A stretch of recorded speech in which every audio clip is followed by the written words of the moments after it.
If you're still thinking what is happening under the present administration, or what these Janjaweeds are doing at the moment is banditry and napping of people, you are a joker. What these people are doing at the moment is showing authority, exerting authority, that we are ripe, we are due to take over this nation. Sincerely. And do you think they are delusional? They are absolutely not delusional. They are actually precise and concise. They have estimated their capability. And why do I say this? Looking at it now, according to the National Bureau of Statistics, under President Tinubu's watch, a total of 2.23 billion has been used to pay for ransom. 2.23 billion. That is according to National Bureau of Statistics. Under Tinubu, that is what was used to pay for ransom. And we will now ask, how much has been used? How much has been allocated to defense? 7-point-something billion. And this is where the difference comes in. The difference comes in the sense that this money for ransom now is actually used for nothing. Not for the betterment of their foot soldiers. So what they are using, maybe house rent, whatever they need to be comfortable. They don't know anything comfortability there. It's just to procure more and give to their masters the returns. And apart from that, you will now talk of other fundings that is funding these people. So at the end of the day, and apart from the fact that this is coming from National Bureau of Statistics, possibly the fact is the figures may be underestimated or not even overestimated, underestimated in most cases, because we are talking about only known situations, estimated situations that have made news, not to talk of the ones that have not made news. And in regards this now, these people have their the way they procure their armament has nothing to do with bureaucracy. That is to say, if the Ministry of Defense will buy an AK for $1 million, this Janjaweeds will buy an AK for possibly 300,000. You see how effective the 2-point-something billion can go. More than the 7-point-something that is allocated for defense. Because in terms of defense now, there will be a lot of bureaucracy, bottlenecks, and going by the legal way or whatever. This is the established price. So you get to see that at the end of the day, these people have actually seen that they are capable at the moment. And that is why what they are exerting now is showing authority. Not actually missing words or not trying to tell you that they are beggars, they are deficient. And that is why their demands is even changing from the usual way of collecting a little ransom. If you look at it now, look at the recent demand.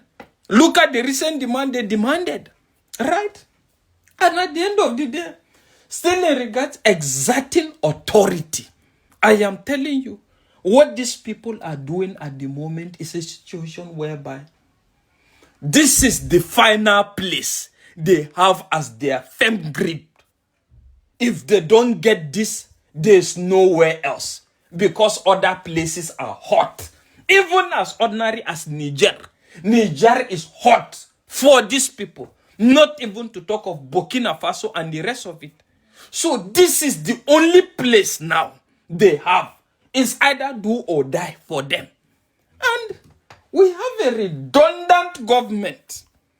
We have a redundant government mad with corruption and incompetency. And that is why, looking at Nigeria now, Nigeria is the only easiest place that you can come in from wherever you feel like coming, no any paperwork, and you will be considered as a citizen. Look at what happened with the national NIN. When I went to do my own, get to discover people that could not even speak Hausa, English, or any of the native language. They came with interpreters. They were telling them, the only thing they asked is, what is your address? Where do you stay? He just called an address and pim. It's starting the system. The next thing is come and collect your NIN by so time.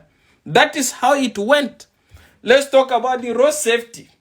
Road safety is another thing entirely. You just come in now, they say, I need a driver's license. How do you want to go about it? Okay, you pay so amount of money.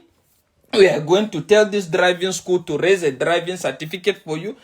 No, nothing like testing, no, to try to see whether you can drive or not. No. Just pay the money and you will get it. And that is how it goes. And a lot of other vices. So it's an easy move. And that is why I'm telling you, Allah, Nigerians will have to borrow a little of what South Africans are doing in regards other migrants, since the government is not ready. I think this time around, gone are the days you have village heads, you have chiefs that are not up and doing.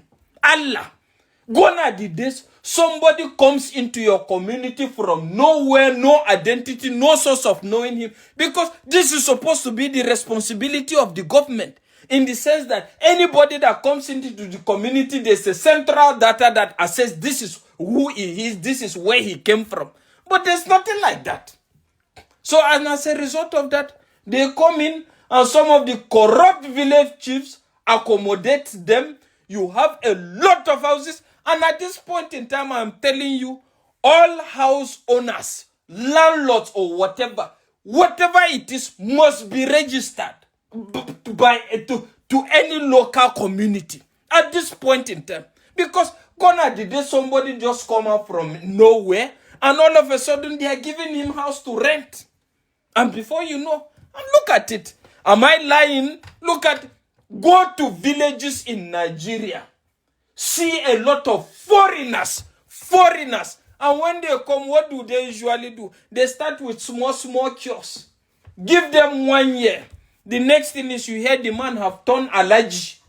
And when he turned allergy, the next thing is he start importing his own people from wherever he came from. And this is part of what is grooming all these things, and this is how they have gained momentum. But the government is not ready to do this. So, at this point in time, I feel if you're a reasonable community, Allah, you must rise up to the challenge. Gone are the days you just sleep and allow people walk into your community. If it takes returning them to wherever they are coming from, return them, form a committee, form an agency, that at the end of the day, if these people cannot be ascertained, let them be returned like other people are doing. And that is just it. But what I pity most is, in the midst of all this left Islamic ideology, when somebody talk of all these radicals and foreigners that are coming, because take it or leave it, some of these people in Nigeria are actually accommodating them as well. And when you tell them to dissociate themselves from that, they will tell you that you are fighting the holy religion. You are fighting Islam, and you are most especially not. They will tell you are fighting not. And that is how it has engulfed them.